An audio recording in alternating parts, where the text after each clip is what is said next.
નમો વરિયંદાણમ, નમો સિદ્ધાણમ, નમો આયર્યાણમ,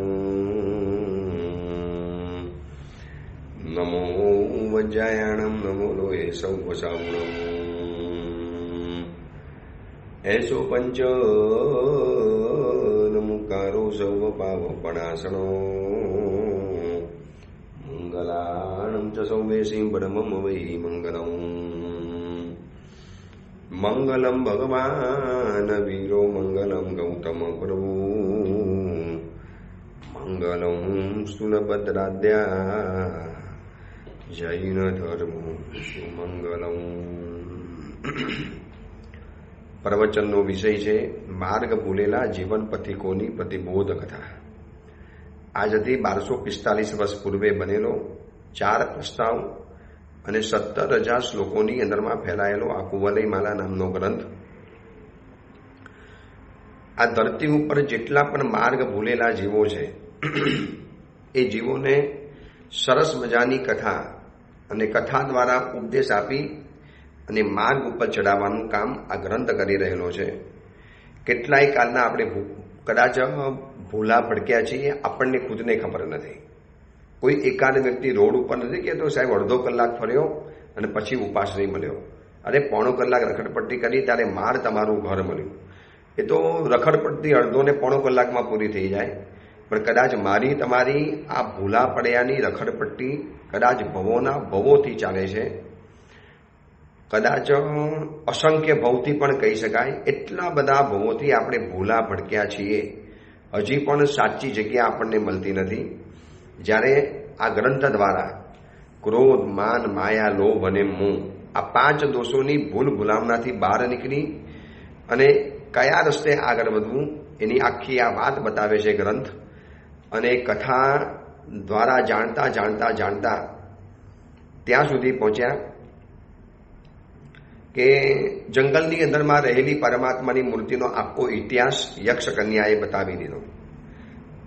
અને કુંવર ત્યાંથી જતા હતા. જતી વખતે યક્ષ કન્યાએ આગ્રહ કરી અને એક ઔષધિ વલય એને ભેટ આપ્યું, જે હાથ ઉપર બાંધી દેવાનું, બાહુ ઉપર બાંધી દેવાનું, અને જેનાથી સુર, અસુર, કિન્નર, વ્યંતર, ભૂત, પ્રેત, પિશાચ, જલચર જીવો, કામણ, ટુમણ, ખોટા પ્રયોગ, ખરાબ પ્રયોગ, મેલી નજર, મૂઠ મારવી, આવા કોઈ પણ જાતના પ્રયોગોની અસર થઈ ન શકે. અને એ ઔષધિ વલય સ્વીકાર્યું અને કુંવર આગળ નીકળ્યો. નર્મદા નદીના કિનારા ઉપર પહોંચ્યો. ધસમસતી દરિયા જેવી નર્મદા નદી. મેં ગઈકાલે તમને કીધું ને, રેવા નદી પણ એનું બીજું નામ છે. પવિત્ર નદી કહેવાય, જેની પરિક્રમા કરવાની હોય છે. જેમાં આપણે દેરાસરમાં કેવી પ્રદક્ષિણા આપીએ, છેક અમરકંટકથી આ લોકો પ્રદક્ષિણા શરૂ કરતા કરતા કરતા કરતા છેક MP વગેરેમાંથી આખી ફરી અને આખી યાત્રા પરિપૂર્ણ કરે. એને નર્મદાનો પરિક્રમી કહેવાય. એને વિશિષ્ટ પુણ્ય મળે. એટલી બધી એની મહત્તા છે આ નર્મદા નદીની અજૈન પરંપરાની અંદરમાં. એ નર્મદા નદીના કિનારે આવીને તો ઊભો, સામે કિનારે એને જવું છે અને સામે કિનારે ક્રોસ કરીને વિંધ્યાચલ અટવીની અંદરમાં વળી પાછું આગળ વધવાનું છે. ત્યારે દક્ષિણ દિશાની અંદરમાં કુવલય માલાનું જે ગામ છે ત્યાં એને પહોંચવાનું છે. અસલ જવાનું છે કુવલય માલાને પ્રતિબોધ કરવા માટે, જે સાગરદત્ત મુનિવરે એને કામ સોંપ્યું છે. સાગરદત્ત મુનિવરે કીધું કે તને પ્રતિબોધ મેં કર્યો. આ સિંહ એ પણ પ્રતિબોધ પામી ગયો. એક હું હતો એ તો પ્રતિબોધ પામીને સંયમ જીવનના માર્ગે આવી ગયો. હવે આ જે દેવ, આ સિંહ છે મળીને દેવલોકની અંદરમાં દેવ બનવાનો અને એ તારો અને કુવલય માલાનો પુત્ર વગેરે બનવાનું છે. આપણે બધા જ 5 મિત્રો વળી પાછા પ્રતિબોધ પામી અને આગળ વધવાનું છે. એટલે તારે કુવલય માલાને પ્રતિબોધ કરવા જવાનું છે. અને ગુરુનું વચન તહત્તી કરી દક્ષિણ દિશામાં આગળ વધે છે. અને વચમાં આવી આ મહાનદી, દરિયા જેવી મહાનદી નર્મદા નદી, એને ક્રોસ કેવી રીતે કરવાની? જ્યારે કુંવરને યાદ આવ્યું કે બાહુ વલય ઉપર બાંધેલું છે, ઔષધિ વલય બાહુ ઉપર બાંધ્યું છે, કોઈ પણ જાતનો મને હવે ભય જ નથી થવાનો, કોઈ ઉપદ્રવ નથી નડવાનો. ચલો જંપલાઉ નદીની અંદરમાં સાહસિક રાજપુરુષ, પરાક્રમી પુરુષ ભય જાણે કે એની ડિક્શનરીમાં શબ્દ નથી. ધસમસથી નદીની અંદરમાં ઝંપલાવ્યું અને તરીને સામે કિનારે બહાર નીકળી આવ્યો. બહાર નીકળી થોડા ઘણા વસ્ત્ર વગેરે સૂકવ્યા, શરીર વગેરે સૂક્યું, થોડોક આરામ વગેરે કર્યો અને વળી પાછી આગળ વિંધ્યાચલની અટવી તરફ આગળ વધતા વધતા બરોબર પર્વત પૂરો થવાની જે તળેટી આવી, એ તળેટીના ભાગની અંદરમાં એટલા બધા વિશાળ વૃક્ષો બહુ વ્યવસ્થિત રોપાયેલા, જંગલ અલગ હોય અને એક ઉપવન જેવું બગીચા જેવું આખું આવ્યું. એટલો ગાઢ બગીચો, ઉપવન, વ્યવસ્થિત વૃક્ષો ઉગાડેલા છે, લાઇનસર, પદ્ધતિસર વ્યવસ્થિત રીતે વૃક્ષોને જે ઉગાવેલું આખું આ જે બગીચા જેવું જંગલ જોયું. અને એ બગીચાના વૃક્ષોની આખી ઘટમારની અંદરમાં જાણે કે આખો વૃક્ષોનો બગીચો બનાવેલો છે અને એની નીચે એક ઝૂંપડી જોઈ. આજુબાજુમાં થોડી ઘણી અલગ અલગ ઝૂંપડીઓ બધી દેખાય. એ કુંવર સમજી ગયો કે અહીંયા કોઈ તાપસ મુનિનો આશ્રમ લાગે છે. એ સિવાય ઝૂંપડી ન હોઈ શકે જંગલમાં, આટલી બધી વ્યવસ્થિત રીતે વૃક્ષોની વાવણી ન હોય. આ જંગલ નથી, જંગલ જેવું દેખાય છે પણ પદ્ધતિસરનું બનાવેલું જંગલ બની જવું એ અલગ છે અને વ્યવસ્થિત વૃક્ષોને વાવીને જંગલ બનાવવું એ આખી ચીજ અલગ છે. ઝૂંપડું જોયું, બે ચાર વરી પાછા આગળ પાછળના બીજા અનેક ઝૂંપડાઓ જોયા નાના મોટા. એટલે ચોક્કસ આ કોઈ ઋષિ મુનિનો આશ્રમ લાગે છે. એ સિવાય આવું હોઈ ન શકે. એને જે પોતાના અનુભવથી નજરથી જોયું, કારણ કે યુવાન તરુણ એવા તમામ વૃક્ષોની શ્રેણી, પરંપરાથી શોભતું આંગણું, ખીલેલા પુષ્પોવાળું બકુલનું પુષ્પ, નજીકની અંદરમાં જ કરમાદા લટકતા હોય એવા દાડમના વૃક્ષો, પછી માતુલિંગના ફળો, ચારે બાજુ ખીલેલા પુષ્પો, એવી વિશિષ્ટ પ્રકારની સુગંધ, પુષ્પના રસથી મોહાયેલા ભમરાઓની શ્રેણી, રમઝમ જે અવાજ કરતી હોય, ગુંજારવ કરતી હોય. અને એના આંગણાની અંદરમાં જોયું ને તો દૂરથી એને જોયું કે પુત્ર જીવક નામના વૃક્ષમાંથી બનાવેલા રુદ્રાક્ષના મણકાના આખી માલાઓ લટકેલી હતી. એટલે ચોક્કસ નિર્ણય થઈ ગયો કે આ કોઈ ઋષિ મુનિનો આશ્રમ છે. એ સિવાય રુદ્રાક્ષ કેવી રીતે આવે? એટલે પુત્ર જીવક નામનું એક વૃક્ષ આવે છે. એ વૃક્ષમાંથી જ આવા રુદ્રાક્ષના મણકા મળતા હોય છે.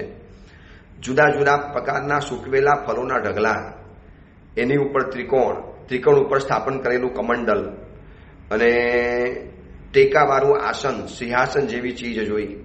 ચોક્કસ અહીંયા કોઈ મહાઋષિ રહેતા હોવા જોઈએ. જે રીતની આ બધી ગોઠવણ છે, આ મોટું સિંહાસન છે, જે રીતે રુદ્રાક્ષના મણકાઓની માલા છે, ચોક્કસ એક મહાઋષિ અહીંયા વસતા હોવા જોઈએ. કયા ઋષિ હશે? આવા વિંધ્યાચલની તળેટીની અંદરમાં, જંગલ પૂરું થવાની જગ્યાની અંદરમાં આવા મહામુનિએ કોઈએ આશ્રમ બનાવેલો લાગે છે. અને હજી આ બધું વિચારે છે ને, એમાં એને ઝૂંપડાની બહાર, એટલે જે આશ્રમના બહારના ભાગની અંદરમાં, એકદમ બહારના ભાગમાં પોતે ઊભો છે અને બહારના ભાગની અંદરમાં એને જોયું તો જમીન ઉપર એકદમ મનોહર, સુકુમાર, એકદમ નાજુક એવા પગલાઓની આખી શ્રેણી જોઈ. અને આ શ્રેણીને જોયા પછી કુંવરલી ચંદ્રકુંવરની આંખ વધુ વિસ્મય પામી. હૃદયની અંદરમાં એક આશ્ચર્યનો ધોધ વહેતો હોય, એને આશ્ચર્ય આખું આંખ દ્વારા બહાર પ્રગટ થતું ગયું. ઘડીકમાં જોવે છે આશ્રમ, ઘડીકમાં પગલા જોવે છે, ઘડીકમાં ઓલું મોટું સિંહાસન જોવે છે. સિંહાસન વગેરે જોતા એમ લાગે છે કે કોઈ મોટા ઋષિવરનો આશ્રમ છે. પણ આશ્ચર્ય એટલા માટે થાય છે, જે પગલાની જે શ્રેણી છે ને, એ શ્રેણી, હવે સાચું કહેજો, આપણે પણ આવી રીતે કોકના પગલા દૂરમાં કેટલી વખત જોયા હશે. શું આ જોયા પછી વગર ચંપલે કોઈ ખુલ્લા પગે માટી ઉપરથી ચાલીને ગયો હોય અને એના પગલા રોડ ઉપર પડેલા હોય, જે રસ્તા ઉપર, રેતાળ રસ્તા ઉપર, માટીવાળા રસ્તા ઉપર પડેલા હોય, સાચું કહેજો, એ પગલાને જોઈને એટલો નિર્ણય થઈ શકે કે આ સ્ત્રીના હશે, આ પુરુષના હશે, આ નાની ઉંમરનો હશે, આ મોટી ઉંમરના હશે, એના પગની આવી છાપ પડી છે માટે વિશિષ્ટ વ્યક્તિ હશે અથવા તો કમ ભાગી હશે? ખબર પડે આપણને, કારણ કે એવું કોઈ શાસ્ત્ર ભણાવતા જ નથી. જે જરૂરી શાસ્ત્ર છે, જિંદગી જીવવા માટે કામ લાગે છે, એવી કોઈ બાબતો આજના સ્કૂલના સિલેબસની અંદરમાં નથી આવતી. બિનજરૂરી નકામી વાતો, ફોગટની વાતો, જે ભણીને કોઈ ફાયદો નથી. ભણનારા છોકરાઓ બોર મારી જાય છે. કંટાળો, આમ એના ચહેરા ઉપર તમને ચીડ દેખાય, કંટાળો દેખાય.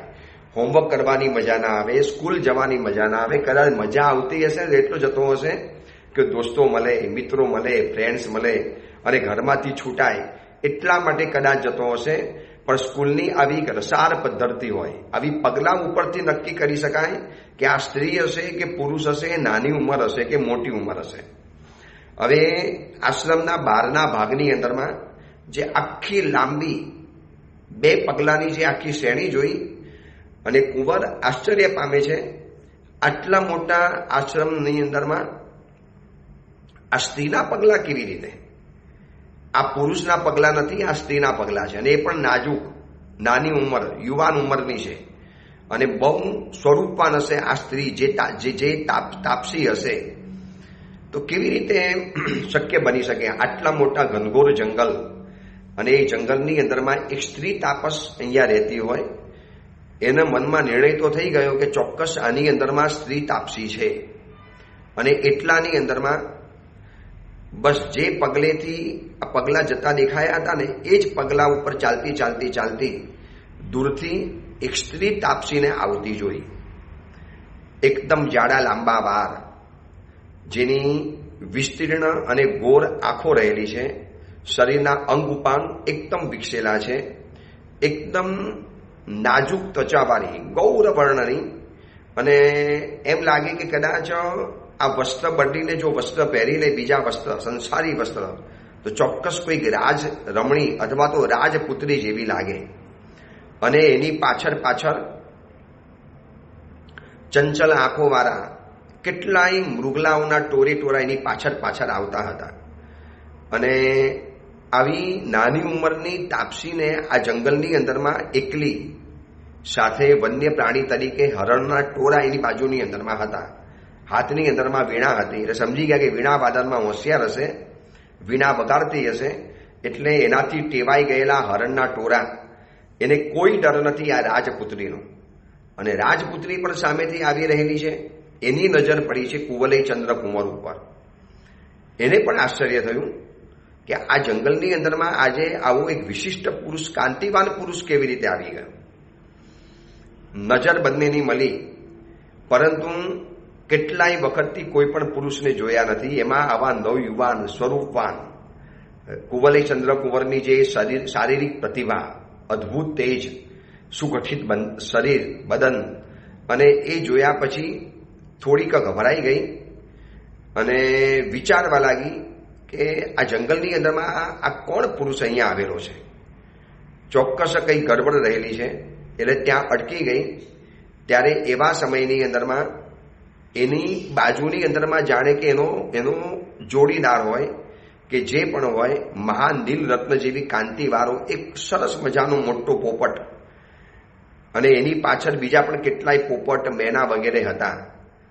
અને રાજપુત્ર આ જોઈને વિચારે છે કે આ તાપસીનો કેવો પ્રભાવ છે આ જંગલની અંદરમાં, કે આવા પ્રાણીઓ જે મનુષ્યથી દૂર ભાગે, આ હરણિયા, આ પોપટ, આ મેના, બીજા સારસ, કોયલ જેવા પંખીઓ, આખું ટોળું જાણે કે આ યુવા તાપસીની પાછળ આવે છે.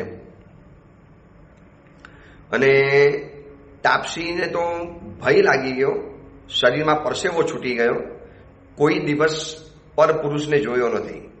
એમાં આવા યુવાન, તેજસ્વી, સ્વરૂપવાન પુરુષને સાથે બોલતા પણ એક સંકોચ થાય, જેની આંખમાંથી આંખ મિલાવતા પણ ડર લાગે. અને મૂંઝવણમાં પડી ગયેલી આવી પોતાની સ્વામિનીને જોઈ એટલે એ તો પાછળ જવા માટે માંગતી હતી, પલાયન થવા તૈયારી કરતી હતી. ત્યાં એની રહેલો જે મુખ્ય પોપટ જે હતો, એ પોપટે આવીને કીધું કે સ્વામીની, ભય નહીં પામો. આમાં ભય પામવા જેવું નથી. આ તો વનની અંદરમાં કોઈ ભૂલા પડેલા મુસાફર બધાર્યા છે, એનું તમારે સ્વાગત કરવું જોઈએ. તમે આવી રીતે ભયથી પલાયન કેમ થઈ જાઓ છો? કારણ કે વર્ષોથી જંગલમાં રહે છે, કોઈ સંસારીઓના પરિચયની અંદરમાં આવી નથી, અને કોઈ પુરુષની સાથે ક્યારે બોલવાનો મોકો કે સમય કે અવસર આવ્યો નથી અને અચાનક આવો સ્વરૂપવાન, આવો દેદીપ્યમાન, આવો યુવાન તેજસ્વી પુરુષ સામે આવી જાય એટલે સંકોચ થઈ જ જાય. સંકોચ ગણો, ડર ગણો, કુતૂહલ ગણો, ભય ગણો, શરમ ગણો, જે પણ ગણો તે ગણો. અને એ સમયની અંદરમાં આ પોપટ કહે છે કે ડરવાની જરૂર નથી, હું સ્વાગત કરું છું, તમે ઊભા રહો. એટલે પોપટ આવ્યો અને મનુષ્યની ભાષાની અંદરમાં કદાચ આ પ્રવચન સાંભળનારાને આશ્ચર્ય થશે કે પોપટ મનુષ્યની ભાષા બોલે. આજની તારીખમાં પણ પોપટ હોશિયાર છે. એ પોપટને જો તમે કેળવણી આપો તો મનુષ્યની ભાષા પણ એ બોલી શકે છે, જો એને ટ્રેનિંગ આપવામાં આવે તો.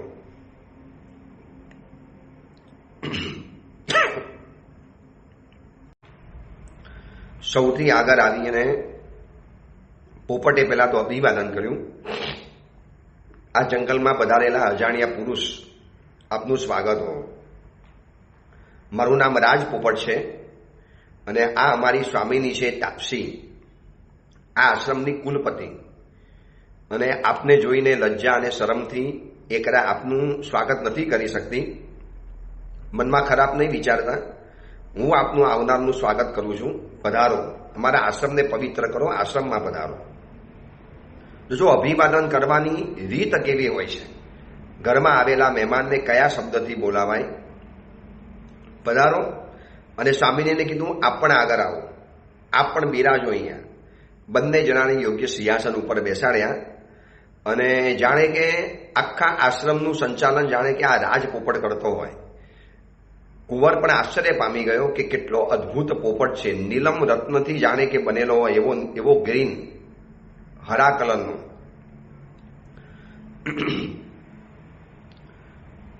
જે બધી બહારની જે વ્યવસ્થા કરવાની બધી કરી દીધી અને એને પૂછ્યું કે મુસાફરજી ક્યાંથી પધારો છો? અજાણ્યા મુસાફર, આપ જણાવશો આપનો પરિચય? ત્યારે કુમારે કીધું અયોધ્યા નગરીમાંથી આવું છું અને કંઈક વિશિષ્ટ કાર્ય માટે દક્ષિણ દિશા તરફ મારે જવાનું હતું. એમાં વિંધ્યાચલની આખી અટવીમાંથી પસાર થયો. અટવીમાંથી પસાર થતી આ જે મહાનદી નર્મદા નદી એને ઉતરીને અહીંયા આવ્યો અને આવીને જોયું તો આ તમારો તાપસનો આશ્રમ જોયો. અને આ તાપસના આશ્રમની અંદરમાં આવ્યા પછી એટલી તો ખબર પડી ગઈ કે આ મોટા કોઈ ઋષિવરનો આશ્રમ છે. તો મને બતાવશો કે આ કયા ઋષિવરનો આશ્રમ છે, કયા ઋષિવર અહીંયા બિરાજે છે, આ તાપસી કન્યા કોણ રહેલી છે? આવી યુવાન નાની ઉંમરની અંદરમાં આ તાપસીને, આમને આ સ્ત્રીને આવી નાની ઉંમરમાં તાપસી બનવાની કેમ જરૂર પડી? એમનું જે તેજ છે, એમનું જે સૌંદર્ય છે, એ તો કોઈ ઉત્તમ ખાનદાન સ્ત્રી જેવું દેખાતું હોય છે. તો એમને કેમ આવું નાની ઉંમરમાં આવા તાપસના વેશ પહેરવાની જરૂર પડી? અને એ વખતે રાજ પોપટ કહે છે કે બધા જવાબો આપને આપવામાં આવશે. આપ અમારા અભ્યાગત છો, મહેમાન છો.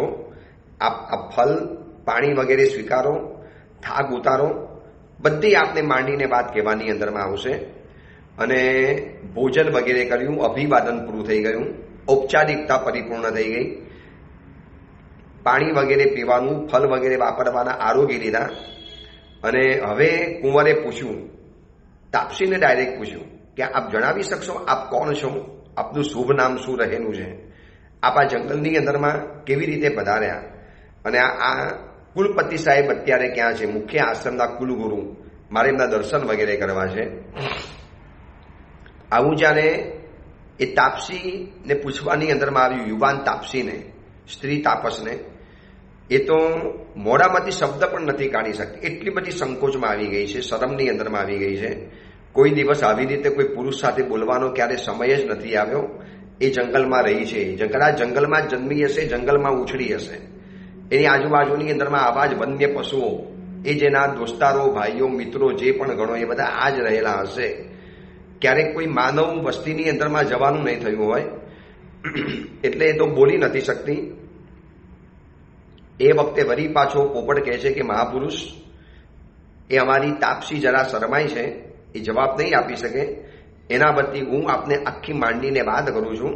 આશ્રમ કોનો છે, આ આશ્રમના કુલપતિ કોણ છે, આ આશ્રમની અંદરમાં આવી યુવાન તાપસી કેવી રીતે?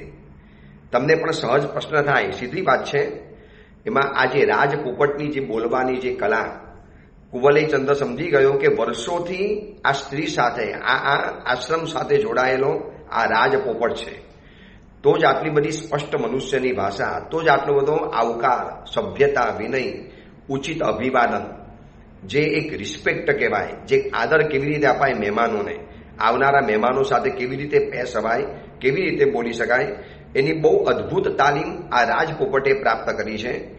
અને પ્યોર મનુષ્યની ભાષાની અંદરમાં પોપટ એની રીતે કહેવાનું શરૂ કર્યું કે રાજકુંવર, કથા બહુ લાંબી છે, આપણે જે જિજ્ઞાસા વ્યક્ત કરી છે કે આ જંગલમાં આવો આશ્રમ કેવી રીતે, આશ્રમની સ્થાપના કેવી રીતે થઈ, આશ્રમના કુલ ગુરુ કોણ છે, આશ્રમના સ્થાપક ગુરુદેવ અત્યારે ક્યાં રહેલા છે, આ નાની ઉંમરની આ યુવાન તાપસી આ જંગલમાં કેવી રીતે આવી ગઈ, અમે આ બધા પશુઓ, આ યુવા તાપસીના સાથે કેમ રહીએ છીએ, આ હરણિયા, પોપટ, આ બીજા બધા પ્રાણીઓ વગેરે. સાંભળો, જાણવા જેવી વાત છે કે આ જે તમને નર્મદા નદી દેખાય છે ને, જે તમે ક્રોસ કરીને આવ્યા, એ નર્મદા નદીના કિનારે, એટલે કે રેવા નદીના કિનારે દક્ષિણ દિશાની અંદરમાં દેવાટવી નામની મહાઅટવી છે, જેનું નામ છે દેવાટવી. અટવી એટલે જંગલ, અટવી એટલે ફોરેસ્ટ, અટવી એટલે વન. એક વિશિષ્ટ પ્રકારનું જે હોય ને, વન અલગ હોય છે, અટવી અલગ હોય છે, જંગલ અલગ હોય છે, અરણ્ય અલગ હોય છે. આ બધા છે જંગલના પર્યાયવાચી શબ્દો, પરંતુ અમુક પ્રકારના ગીચ જંગલ હોય, અમુક પ્રકારના વૃક્ષો હોય, અમુક રીતથી ગોઠવાયેલા વૃક્ષો હોય તો એને અટવી કહેવાય, એને જંગલ કહેવાય, એને વન કહેવાય, એને અરણ્ય કહેવાય. તો દેવાટવી નામની મહાઅટવી, મહાજંગલ. અને આ જંગલ એવું હતું કે એટલા બધા વૃક્ષોથી આ જંગલ ઘેરાયેલું હતું, એટલા બધા જંગલી શ્વાપદોથી સેવાયેલું હતું, અને એટલા બધા ભીષણ પર્વતોથી એ આખું શોભતું આ જંગલ હતું. અને બરોબર એના વચલા ભાગની અંદરમાં એક ઘેઘૂર વડવૃક્ષ, બનિયન ટ્રી, એટલું મોટું આ વટવૃક્ષ હતું. કુંવર, આવનારા અભ્યાગત તરીકે જે કુવલયચંદ્ર આવ્યા છે એને આ રાજ પોપટ આખી કથા કહેવાની શરૂ કરે છે. ઘડીકની અંદરમાં કુવલયચંદ્ર કુંવરની નજર જાય છે રાજ પોપટ ઉપર, ઘડીકમાં નજર જાય છે યુવાન તાપસી ઉપર. યુવા તાપસી તો જાણે કે નજર નીચી કરીને બેઠેલી છે, શરમની મારી નજર પણ ઊંચી નથી કરી શકતી. ક્યારેક ક્યારેક જોવો તો તિરછી રીતે પોપટની સામે જોઈ લે છે, પણ પોપટ બહુ વ્યવસ્થિત રીતે, એકદમ ભાવપૂર્વક આવનારા મહેમાનને કોઈ પણ જગ્યાએ ઓછું ન આવે એવી અભ્યાગત સાથે પોપટે આખી કથા કહેવાની શરૂ કરી કે આજ નર્મદા નદીના કિનારા ઉપર દેવાટવી નામની મહાઅટવી, અટવીની અંદરમાં પાર વગરના વૃક્ષો, પાર વગરના ઝાડો, અલગ અલગ અલગ જાતના હજારો લાખો કરોડો વૃક્ષ, એમાં પ્રાણીઓ પણ ઘણા, પરંતુ એ જંગલના બરોબર વચલા ભાગની અંદરમાં દેવાટવીના એકદમ મધ્યના કેન્દ્ર ભાગની અંદરમાં એક મોટું વટવૃક્ષ હતું.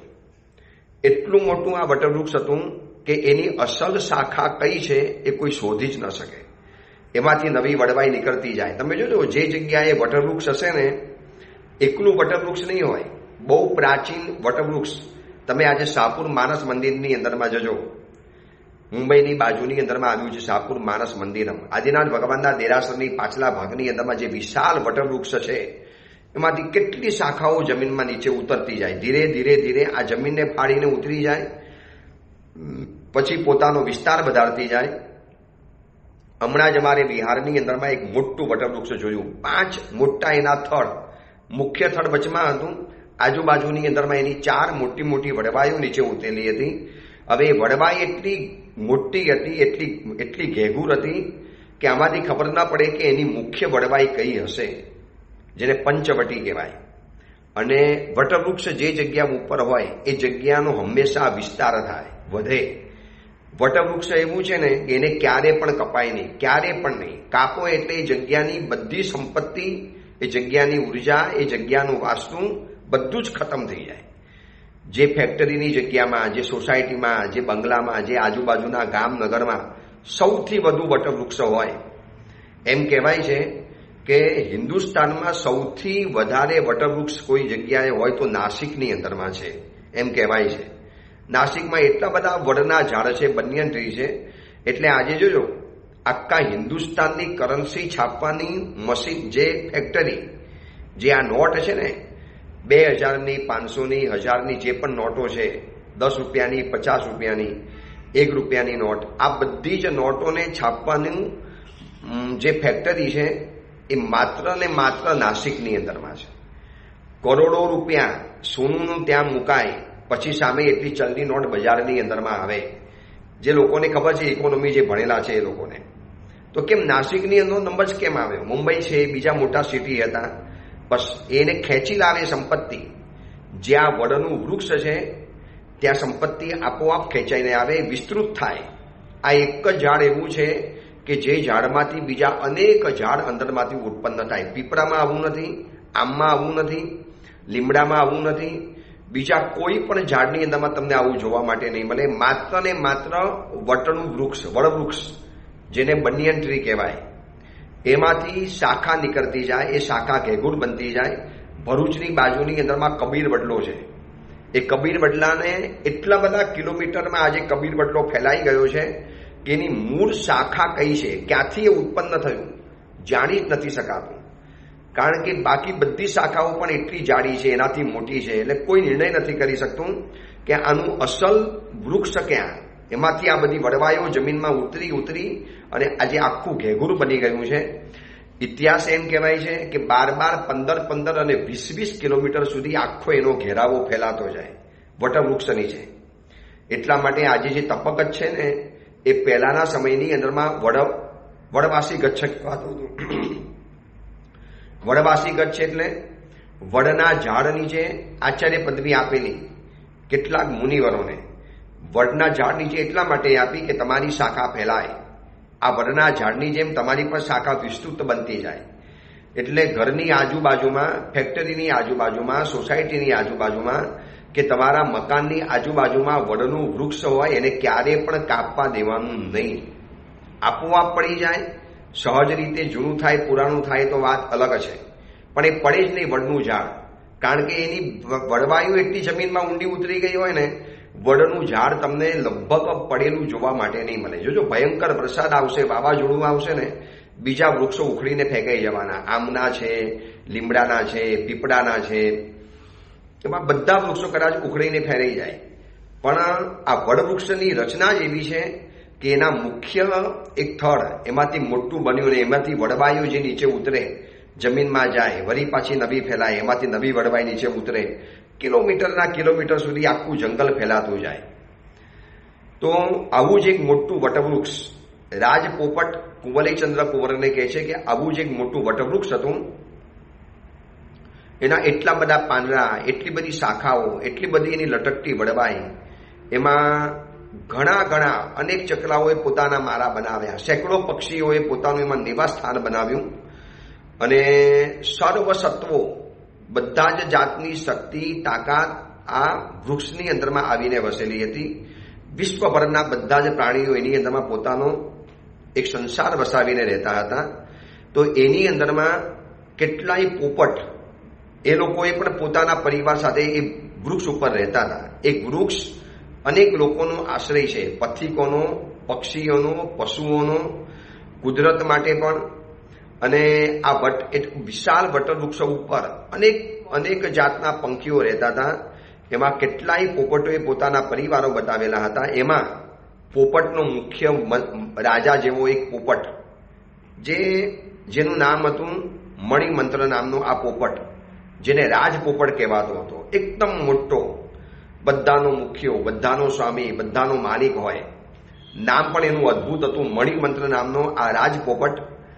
અને રાજપોપટ પણ પોતાના પરિવાર સાથે ત્યાં રહેતો હતો. અને જેટલા પણ પોપટો હતા એ બધા એક અલગ ભાગની અંદરમાં પોતાના ઘોંસલા બનાવીને, મારા બનાવીને, નેસ્ટ બનાવીને રહેતા હતા. અને એનો આ માલિક રાજા ગણો પોપટના સમાજની અંદરમાં, અને એ પણ રહેતો હતો. એમાં રાજપોપટની પત્નીના પેટની અંદરમાં એક ગર્ભ હતો. એટલે કે રાજપોપટની જે પત્ની હતી પોપટી, એના પેટની અંદરમાં એક ગર્ભ રહ્યો. એટલે કે એની પત્ની પ્રેગ્નન્ટ બની અને ગર્ભ કરવાનો જ્યારે યોગ્ય સમય થયો એટલે ઈંડા રૂપે લોકોએ ઈંડા મૂક્યા. સમય થાય એટલે ઈંડું ફૂટ્યું. પછી માંસપેશી જેવો એનો જે આકાર થયો, એમાંથી ચાંચ, નખ વગેરે અવયવો બહાર આવતા ગયા. ધીરે ધીરે ધીરે ધીરે ધીરે એક નાનકડા પંખીએ આકાર લીધો. બહુ નાના નાના પીછા પણ વગેરે આવી ગયા. અને આ રાજપોપટ અને પોપટી પોતાની શરીરની ઉષ્માથી એને પોષતા ગયા પોતાના બચ્ચાને. ધીરે ધીરે ધીરે ધીરે મરકત મણી જેવી એની ફૂટેલી પાંખો, એના અવયવો, જેમ વર્ષા ઋતુની અંદરમાં એક વૃક્ષ જેમ મનોહર કાંતિવાળું બને અને ધીરે ધીરે વૃક્ષ પ્રફુલ્લિત બને, એવી રીતે એની પાંખો પણ થોડી થોડી ફૂલતી હતી. હાલતા ચાલતા નાના બાળકની જેમ બસ એનો વિકાસ ક્રમશઃ આગળ વધતો ગયો. અને એટલો અદ્ભુત આ પોપટનો વિકાસ થતો ગયો. અને બસ જેમ પોતાના માતા પિતા પણ જ્યારે એનું પેટ ભરવા માટે બહાર ગયા હોય, અને એવા સમયની અંદરમાં આ પોપટ પણ હજી એની પૂરી પાંખ વિકસી નથી. હજી પૂરો પાંખનો કોઈ વિકાસ પૂરો થયો નથી. અને મારામાંથી બહાર નીકળવું જ ન જોઈએ, પરંતુ એના મમ્મી અને પપ્પા એટલે કે રાજપોપટ મણિમંત્ર, એની જે પત્ની પોપટી હતી, એ લોકો બંને જણા એકી સાથે, આમ તો બંને જણા ક્યારેય જાય નહીં, કોઈ પણ એક નાના બચ્ચાનું ધ્યાન રાખવા આ મારાની અંદરમાં રહે. પણ હવે એ દિવસે ભવિતવ્યતા જ એવી હતી કે બંને જણા એકી સાથે ખોરાકની શોધની અંદરમાં નીકળી પડ્યા. આ બાજુ નવી નવી જેને પાંખ ફૂટવાની તૈયારી થયેલી છે, આમ ઉડવાની કોશિશ કરે, ઉડી ન શકે, વળી પાછો નીચે પછડાય, વળી પાછો આવું કરે. એમાં પોતાના મારામાંથી ઉડવાની કોશિશ કરતો કરતો આ નાનકડો મણિમંત્ર રાજપોપટનો જે પુત્ર, વાલ સોયો જે એનો પુત્ર, બસ એ ઉડવાની કોશિશ કરવાની અંદરમાં પોતાના મારામાંથી સીધો નીચે પછડાયો. વડના ઝાડ ઉપર સીધો પછડાઈને નીચે પછડાયો. અને પછડાવાની સાથે એવી એક ઘટના બની, અને એ ઘટનામાંથી એટલું મોટું એક સ્વરૂપ સર્જાઈ ગયું.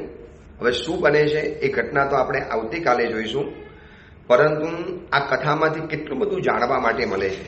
જંગલો, આવા સરોવર, આવી પ્રતિમાના ઇતિહાસ, જિંદગી જીવવાની કેટલીક બાબતો, નીતિ નિયમો, અદ્ભુત રીતે આ ગ્રંથ આગળ વધે છે. હવે આ મણિમંત્ર નામનો જે રાજપોપટ છે, એનો આ નાનકડો દીકરો ઉડવાની કોશિશમાં જ્યારે નીચે પછડાયો છે, માતા પિતા તો બંને ખોરાકની શોધમાં ચાલી ગયા છે. અને અહીંયા શું એવી મોટી ઘટના બની જાય છે અને એનાથી કેવો ઇતિહાસ સર્જાય છે, એ વાત આપણે આવતીકાલે જોઈશું. એ જ મંગલ કામના, મંગલ ભાવના. જીનાજ્ઞા વિરુદ્ધ કાંઈ પણ બોલાયું હોય તો મિચ્છામિ દુક્કડમ.